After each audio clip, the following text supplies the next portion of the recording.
মনে রাখবা একজন খাজা গরিব নওয়াজি যথেষ্ট। গরিব নওয়াজের সৈনিকেরা লক্ষ লক্ষ কোটি কোটি মুসলমানরা প্রস্তুত রয়েছে রক্ত দেওয়ার জন্য। তারা আজকে বাংলাদেশের সে হাই কমিশনে হামলা করেছে, সেই সমস্ত উগ্রবাদী জঙ্গি হিন্দুত্ববাদী সেই সমস্ত সন্ত্রাসীদেরকে সেই ভারতীয় সরকার গ্রেপ্তার না করে তাদেরকে বরং পুনর্বাসন করছে। আজকে বলতে চাই, আপনারা বাংলাদেশ নিয়ে কষ্ট তোলেন, বাংলাদেশের হিন্দুদের উপর হামলা হচ্ছে বলে এবং বিশ্ব মিডিয়ায় অপপ্রচার ছড়াচ্ছেন, সে ভারতীয় মিডিয়ায় অপপ্রচার করছে।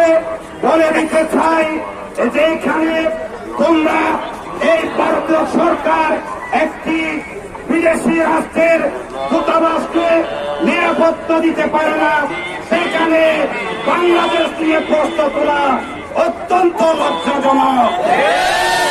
আজকে এই দেশে হিন্দুদের উপর হামলা হচ্ছে বলে যে প্রপাগান্ডা ছড়ানো হচ্ছে, সংগ্রামী সাথী বন্ধুগণ, বাস্তবতা হচ্ছে এই বাংলাদেশ সাম্প্রদায়িক সম্প্রীতির বাংলাদেশ। এই বাংলাদেশে আমরা মুসলমান, হিন্দু, বৌদ্ধ, খ্রিস্টান সবাই সুখে শান্তিতে বসবাস করছি। আমাদের দেশে মন্দিরকে, সেই হিন্দুদের মন্দিরে মুসলমানরা পাহারা দেয়, কিন্তু তোমাদের দেশে মুসলমানদের মসজিদকে আজকে শহীদ করে দেওয়া হচ্ছে, মুসলমানদেরকে ঘর বাড়ি ভিটা থেকে উচ্ছেদ করা হচ্ছে, মুসলমানদেরকে দ্বিতীয় শ্রেণীর নাগরিক হিসেবে স্বীকৃতি দেওয়ার জন্য সেই ভারতীয় বর্তমান সরকার বিভিন্ন ধরনের আইন প্রণয়ন করে কৌশল করে যাচ্ছে।